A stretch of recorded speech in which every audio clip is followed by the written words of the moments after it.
It's over! He's done it again! Unbelievable! Oh, straight into the roof of the net. Nice one. Straight down the middle. So a good performance from both teams. Hi, I'm Rupha Ramani, and you're watching Firstpost. Let's get started.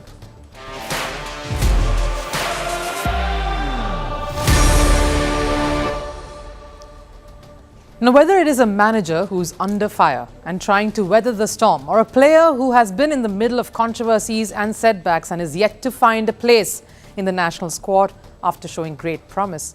Now, there are just two ways to go from here. One is redemption, the other is retirement. One football manager has decided to give in. Barcelona manager Xavi has taken the decision to quit at the end of the season, unable to withstand the pressures from within and outside. Indian cricketer Sarfaraz Khan, who has flirted with controversies as well as chances on the international stage, is finally back in reckoning. He's part of the second test squad against England at home. And to lighten the mood a bit, we will give you reasons to smile.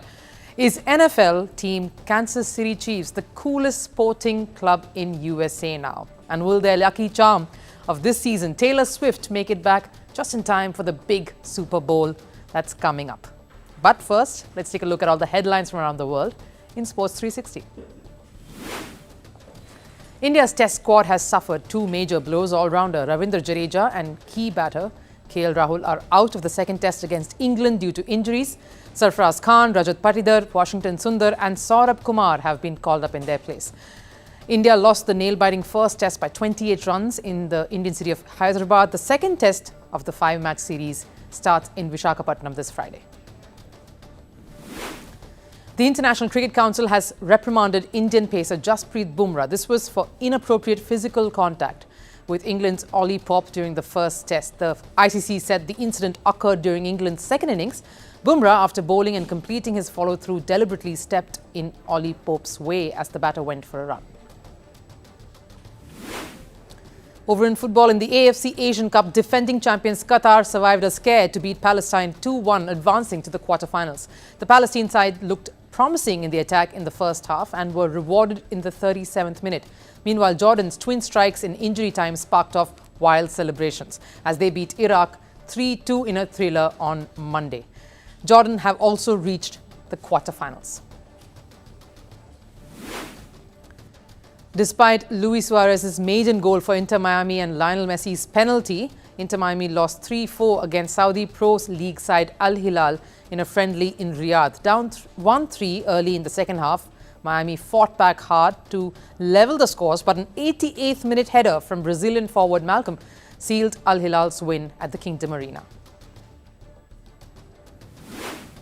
Russian figure skater Kamila Valieva has received a 4-year doping suspension. Valieva had tested positive for the banned substance trimethazidine. This was at the Russian National Championships in December 2021. The Court of Arbitration for Sport order has effectively stripped the Russian Olympic Committee of its gold. They've stripped her of the gold medal in the team event at the 2022 Beijing Olympics. And former Pakistan cricket team captain and Prime Minister Imran Khan has been sentenced to 10 years in prison by a special court in the country. He's accused of withholding official documents after he was ousted as the PM in 2022. Imran Khan is behind the bars since August 2022 on a separate charge. He hasn't been released even though that sentence was suspended. Now, there is a new face that many Indian cricket fans will get to see after a very long time in Indian cricket, and that too in Test cricket. Sarfaraz Khan. Remember him? The youngster who cracked unbelievable records and then fell out of the radar. Yes, that's Sarfaraz Khan. He's back in the senior Indian Test squad that was announced for the second test against England. This, of course, after some injuries to key personnel in Ravindra Jadeja and KL Rahul. Now, he steps in when the Indian team has just come off a shock loss to England in the first test. And what's followed is a drop in the ICC World Test Championships ranking as well. Now, while the Indian team was getting ambushed by England at Indian city of Hyderabad in the first test, Sarfaraz Khan was busy smashing the England Lions bowlers in the India A series. In the two matches that he played, Sarfaraz scored 220 runs that included a century as well. But was this all? Were these knocks alone enough and responsible for the call-up? And why such a late call-up for someone who has smashed records as a teenager? Now, to answer that, we need to take you back some years to 2015. Yes, it's a while away. All eyes were on him when he was just 17 years old. And he was part of a star-studded batting lineup at the Royal Challengers Bangalore. It's a franchise in the IPL or the Indian Premier League. The lineup had Virat Kohli, the likes of Chris Gayle, AB de Villiers, all big hitters, sensations, and young Sarfaraz Khan among them. The youngster had a decent outing with 111 runs from 13 games, but with a great strike rate of over 156. Good enough for a 17-year-old, right? But the year that followed did not pan out the way he would have liked it to. Sarfaraz was dropped from the team after just 5 games. Now why? Fitness issues.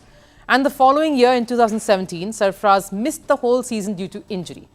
And it was not just these setbacks that were the prime reason why Sarfaraz found himself out of favour. His temperament, or the lack of it, was at the heart of this. The fact that he got himself into controversies did not really help either, like making offensive gestures to the selectors during a domestic game that he captained his side for. He was not surprisingly dropped from the squad thereafter following this incident. From then on, he continued to remain in the fringes. A sort of a curious example of a talent that promised so much but is not showing any glimpses of delivering on them. We've seen this in the past. Not everyone can be a Sachin Tendulkar, who debuted and started so young but continued to show promise even later. Sarfaraz is someone whose cricket is homeschooled, in that he was coached by his father, who continues to groom him even now and who started molding him and his skills and got him to where he is today. And there was no time that he stopped practicing, especially in the last few years. If you were aware of the Indian city of Mumbai and the havoc that rains can cause, especially during monsoons, you know it is tough to play cricket then. But Sarfaraz's father had laid out a synthetic pitch just beside his house. His father said it saved time and energy and helped him prepare for conditions that are not really present in India, conditions that are adverse.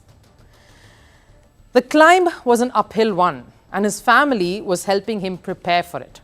The pitch, of course, is just a symbol. Sarfaraz still had to change the perceptions of the selectors and those around him, making the key decisions to get back in and finding his way. He thankfully let his bat do most of the talking. Sarfaraz continued to perform in the Ranji circuit. In 43 matches so far, Sarfaraz has amassed over 3,500 runs at a staggering average of close to 70. Sarfaraz thought the best way to try and get the selectors to notice him was just by scoring runs. Sensible that, given the talent India has. Sarfaraz always found it hard, but the player always found support from former cricketers too, especially someone like Irfan Pathan, who even till before his selection questioned why someone like Sarfaraz was not being picked. He had shown the numbers, he had backed it up with enough of his performances. And that clearly reflected now with him coming in to the second test squad. A lot of cricketers, in fact, congratulated Sarfaraz when he finally found a place. But will he be part of the 11 come the second test? Former India cricketer and of course an expert now, Akash Chopra, has backed Sarfaraz Khan to replace the injured KL Rahul. Sarfaraz Khan and Rajat Patidar are available with this team. Ruturaj Gaikwad and Virat Kohli are still not there. They will have to play either Rajat Patidar or Sarfaraz. You can go towards Sarfaraz because he can play in an unorthodox fashion and is a very good player of spin. Yeah, he kind of points out a very, very key aspect there. When we speak about Baz ball and the element of surprise that it brings with it, which was evident in that first test that India crumbled and lost in, it's someone like Sarfaraz Khan and, like Akash Chopra mentioned, the slightly unorthodox fashion that does create a dent, that could create some impact and just may give England some things to think about, rework their plans, sort of rework the strategy. But will Sarfaraz be able to replicate his domestic performance on the international stage if given the chance? Now, for someone who has been sidelined from the main pitches for years now, my guess would be, if and when the opportunity comes, one would surely look to make it count. Now, this weekend saw some shocking developments in European football. Barcelona collapsed once again. Post that, their coach Xavi Hernandez announced he would quit at the end of the season. Liverpool were at the receiving end of something similar. Jurgen Klopp announced in a very tearful, emotional message on the club's social media platform that he too was done with his team at Liverpool. Two managers, both calling it quits at different times in their stints or their careers with the respective clubs, yet both these responses got different reactions. Now, the truth is, both have been different scenarios. Let's look at why they quit and what's common or different in these situations. We'll start with Barcelona and the latest casualty, Xavi. We start with the game against Villarreal in La Liga. Barca were leading 3-2 with just 6 minutes of normal time left, but from there it was all downhill for Barcelona. Villarreal bounced back, and once that happened, Xavi was visibly upset. The manager fussed about a penalty that was denied. Truth was, there probably was no penalty in there. It was maybe just Xavi's anxiety. After the match, he made this announcement. Before you ask me the relevant questions, I want to announce that on June 30th, I will no longer continue as the coach at Barca. I was just speaking with the president, Rafa Yuste and Deco. I think the situation deserves a different course. And as a Barca fan, I cannot allow the current situation. So I am announcing it publicly today. I had to come to a conclusion for a decision before. But after what had happened, I think it's the moment to announce it. Xavi's contract with Barcelona was supposed to end in the summer of 2025, but now he wants out. And with more than a year left to go, in their last 5 games across competitions, Barca has lost 3. In that run, they conceded 16 goals and are now 10 points behind rivals Real Madrid. Earlier in January, Real crushed them in the Spanish Super Cup, and last week, Athletic Club knocked out Xavi's team in the Copa del Rey quarterfinals. Now, there have been many speculations about Xavi's future amid all these losses, and especially over the last few months.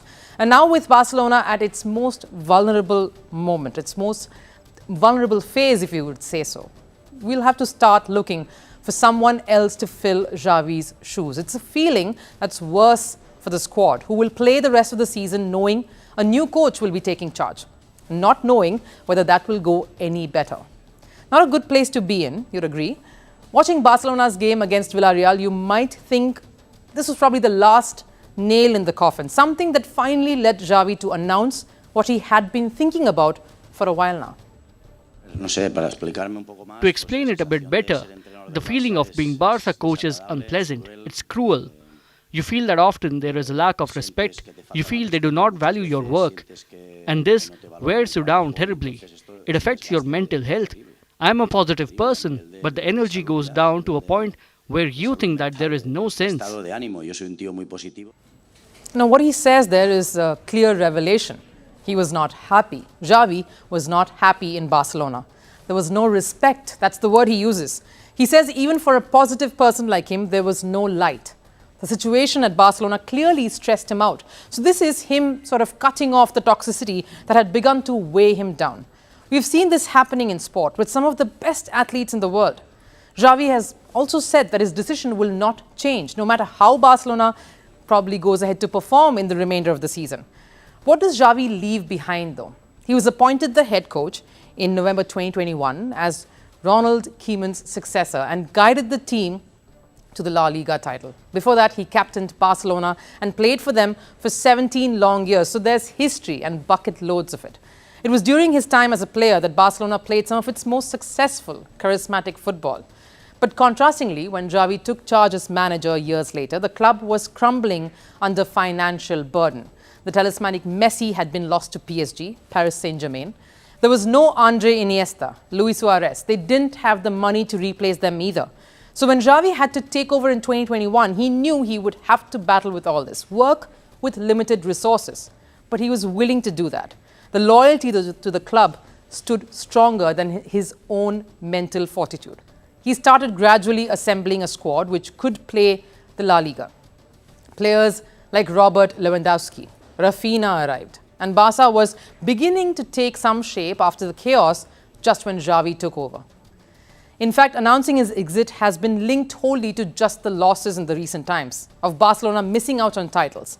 Fans and critics have forgotten that the beauty of sport lies in its unpredictability, that there are a lot of games still left to be played. A lot of twists and turns that could unfold. They seem to have forgotten that Barcelona won the 2022-23 La Liga league title after 4 seasons, an achievement with Xavi at the helm. But Barca's stuttering campaign has put pressure on him. Fans have forgotten all that is possible and have put blinders on to just take their jibes at the manager, not realizing all that Xavi had to go through to try and get Barcelona back on track. Apart from the noise outside, key players in the squad floundering, Lewandowski, Araujo are miles away from being at their best. Gavi's injury, all have collectively put Xavi under pressure, creating a very toxic environment for him to prolong the agony. Well, in many ways, he is a tragic hero. He gave Barcelona a new lease of life, and when some things went all wrong, fans changed sides.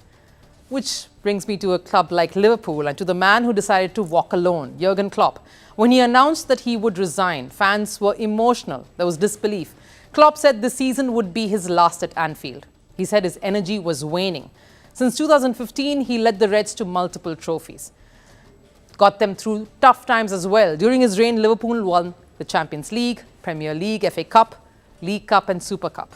He's someone who has held the club together, including the fans, the dressing room and even their opponents. Now, when asked about his old partner, Manchester City's manager Pep Guardiola, when asked about the announcement, well, he saw the lighter side to it. I will sleep better.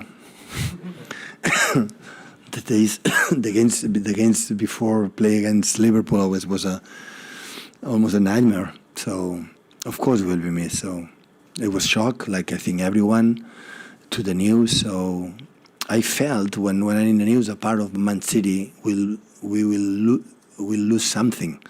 We cannot define our period here together without him. We cannot define our period without Liverpool. That just shows the kind of bond everyone, even across the teams, shared with someone like Jurgen Klopp. He revived the Reds and was given the long rope too. He was at the helm for years, unlike Xavi. The dynamics in football realm is such that it scrutinizes high-profile people, especially people in charge, at the helm of affairs. But Xavi's exit has brought the focus back on certain big footballers who couldn't really translate that success as much as a manager. Whether it was Thierry Henry at Monaco, Frank Lampard at Chelsea, but this is just to name a couple. Of course, a lot depends on the owners, how much faith they have in the managers that they've brought in. But at the core of a successful managerial stint is temperament. To withstand the pressure, soak it all in and give it back in equal measure. And yes, it's probably not at all as easy as it sounds out there.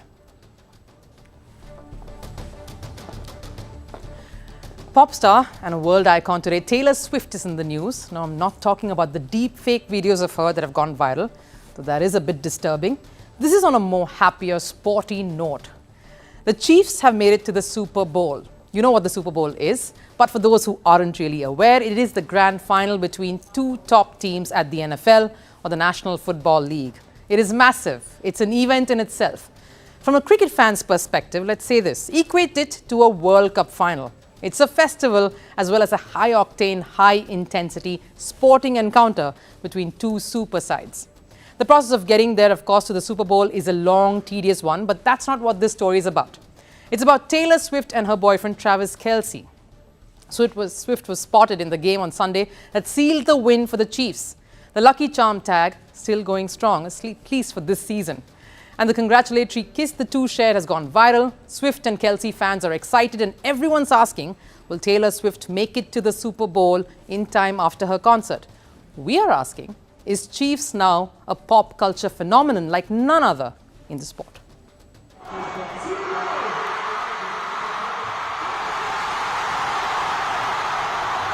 The biggest story of 2023 was just how huge a fan base the NFL side Chiefs were generating. Now, the NFL is a religion in America. The teams, the players, and even the coaches have a very strong allegiance and a massive fan following. Fans are deep-rooted in the ethos of the sport. Its tradition and legacy surpasses all. So the fandom is literally passed down through generations. Now, let's be honest, they are a successful NFL team. They won 2 of the last 4 Super Bowls and are led by the inspirational Patrick Mahomes. He's just 28 years old and has won many NFL Most Valuable Player awards. He's a bit of a superstar in the sport. So the Chiefs are a prolific side when it comes to the numbers and the statistics. But a lot of credit for the recent fan craze goes to the Taylor Swift-Travis Kelce story. Swift has been a constant present in most of the games, cheering her boyfriend on alongside his family. In fact, one of the most inconsequential matches last year, when the Chiefs took on the Broncos on a Thursday night, had a record of almost 14 million Americans tuning in. The women viewership is at its highest this season from the time the ratings started being monitored in 2000. According to reports, Swift's association has added somewhere around $330 million in brand value to the Chiefs, and by that extension the NFL. But she's not there for the paparazzi or out of a sense of duty. Watching her groove to a song playing at the stadium along with Captain Mahomes' wife Brittany shows that she enjoys the game, the atmosphere. She loves being there for Kelce and for the sport. The latest chapter in this saga that has almost made her a lucky charm for the already successful Chiefs was her presence at the last game when the Kansas City Chiefs beat the Baltimore Ravens to make it to the Super Bowl. She came down, kissed her boyfriend, and just soaked it all in. When Kelce's brother came up to congratulate him, she gave them their moment. She stayed back with Kelce much after the rest of the teammates had left. This was a massive moment for him, and she was there. And it's not just her affiliation through Kelce. She clearly is a team favourite. While accepting the Lamar Hunt Trophy for the 4th time in 5 years, Coach Andy Reid looked for Swift and pointed at her happily, and she pointed right back. Fans, after all this, have gone into a tizzy. They're all hoping Taylor Swift can make it to the Super Bowl. The Super Bowl is on the 11th of February in Las Vegas, and that's pretty closely scheduled with Swift's Eras Tour on the 9th and 10th in Tokyo. In fact, there's so much madness for the Super Bowl and Swift's presence that American Airlines have added special flights from Kansas City to Las Vegas. One company has 3. Flight 1989 dedicated to Swift and Kelce's birth year, Flight 2287 that combines Swift's red single 22 with Kelce's jersey number 87. The third is 1587, jersey numbers of both Kelce and Captain Mahomes. Another airline company have added 2 special flights, 1989 and Flight 87. Clearly, Chiefs now is more than just a great NFL team. It's a pop culture phenomenon, quite different to what the American sporting landscape has witnessed till date. Whether it's Kelce's commercial campaigns, his brother Jason's podcast numbers and following, or Captain Mahomes' grand success on television, the last time an NFL side was this popular was the 1985 Bears. Many would remember their star footballers Walter Payton or William Perry, though that was short-lived. The last time any US sports team saw this kind of attention was the Bulls in the 1990s in the NBA with Michael Jordan enthralling the world. We are seeing a raw, pulsating sport such as the NFL combined with entertainment and pop culture to make for one of the most exciting stories in this year. Now we've come to the end of the show, so it's time, as you know, for Last Serve. It's still pretty chilly months, so a lot of achievements on icy slopes are a big win. Check out a couple of youngsters calling the shots in a skiing event in Switzerland.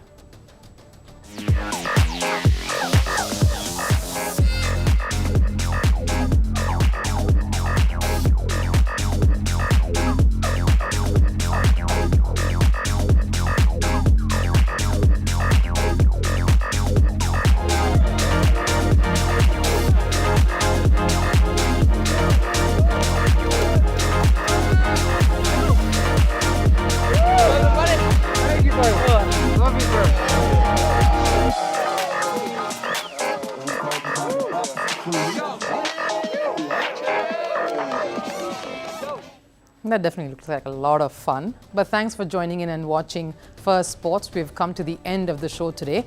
Hope you enjoyed all that we had in store for you in this show today. But I'll see you again tomorrow with fresh stories and fresh perspectives. Till then, bye-bye.